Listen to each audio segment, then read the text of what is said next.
The issue that we are discussing tonight, frankly, is perhaps the most important issue facing our entire planet.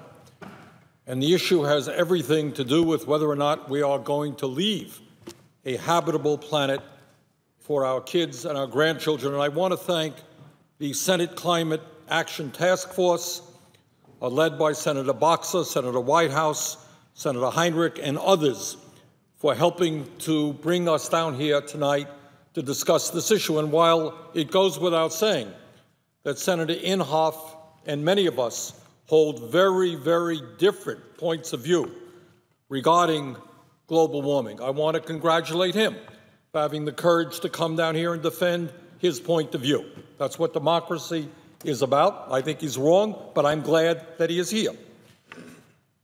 Mr. President, virtually the entire scientific community agrees that climate change is real, that it is already causing devastating problems in the United States and around the world in terms of floods and droughts and wildfires, forest fires, and extreme weather disturbances. And the scientific community is also almost virtually unanimous in agreeing that climate change is caused significantly by human activity. Mr. President, according to a study published in the journal Environmental Research Letters in May of last year, more than 97% of peer-reviewed scientific literature on climate supports the view that human activity is a primary cause of global warming. What disturbs me very much about this debate is the rejection of basic science. We can have differences of opinion on health care, on the funding of education, on whether or not we should have a jobs program, on many other issues. But what the United States Senate should not be about is rejecting basic science, and it saddens me very much that most of my colleagues in the Republican Party are doing just that. We don't hear great debates on the floor of the Senate regarding research in terms of cancer, in terms of heart disease, in terms of other scientific issues.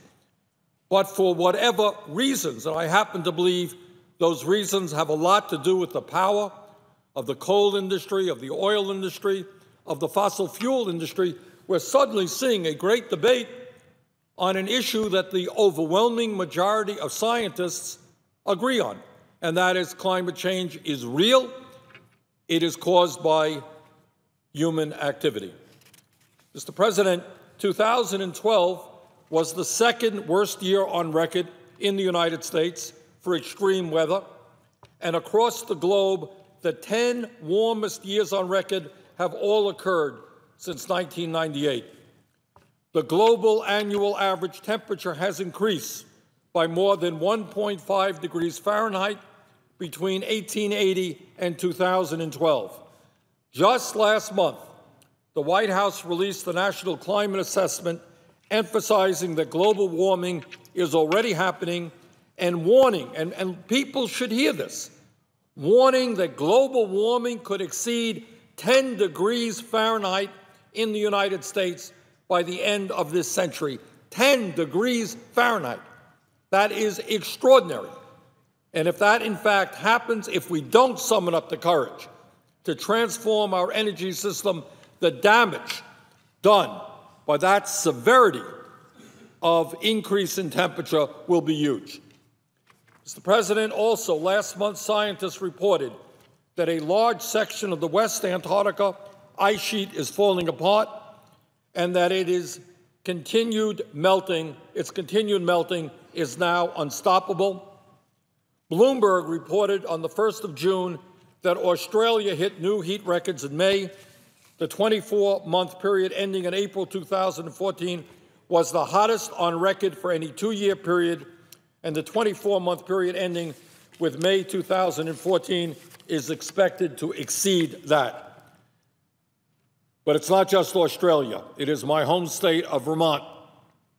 Mr. President, the Associated Press reported just last week that the average temperature in both Vermont and Maine rose by 2.5 degrees over the past 30 years. This is the second highest of any state in the lower 48 after Maine. Maine and Vermont are at the top. Lake Champlain provides one telling illustration of these changes. It freezes over less often and later in the winter than it used to. Between 1800 and 1900, Lake Champlain froze over 97 out of 100 winters, 97% of the time. That number began dropping after 1900, and in the past 40 years, Lake Champlain has only frozen over 17 times. These changes impact the ski industry. They weaken our maple industry, and they allow pests to survive the winter unharmed and to become more damaging to trees and crops as a result. And these impacts are expected to worsen. According to the 2014 National Climate Assessment, temperatures in the Northeast could increase an additional 10 degrees Fahrenheit by 2080 if emissions continue at their current rate. By the end of the century, summers in Vermont, our beautiful summers, could feel like summers in Georgia right now.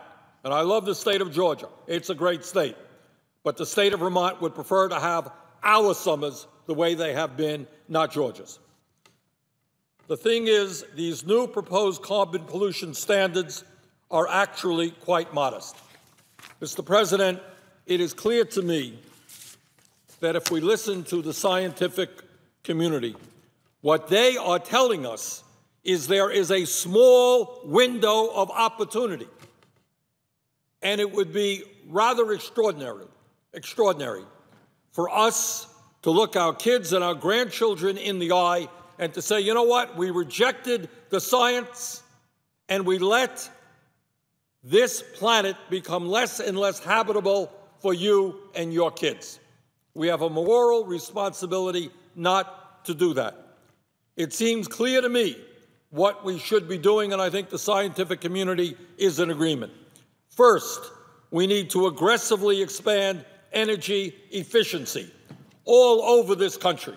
In terms of older homes and buildings, we can save an enormous amount of fuel, cut carbon emissions, lower fuel bills, create jobs if we do that. Furthermore, we must move aggressively to such sustainable energies as wind, solar, biomass, geothermal, and other technologies. And we must invest in research and development to make those technologies even more efficient. In my view, it is a no-brainer to say that we must reject the proposed Keystone XL pipeline once and for all. We need to end tax breaks and subsidies for oil and coal companies, which amount to well over $10 billion a year.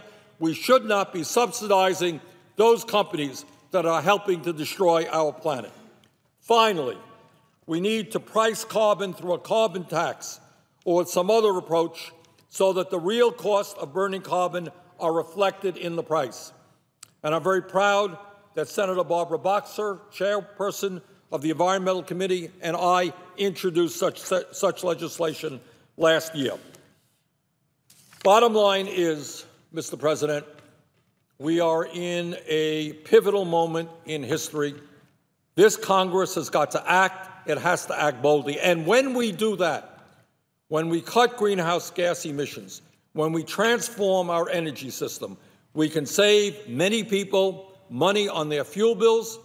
We can cut pollution in general. We can cut greenhouse gas emissions significantly. And we can create good-paying jobs all over this country.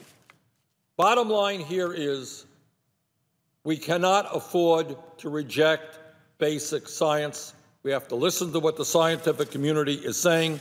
We have got to act aggressively, and let's do it.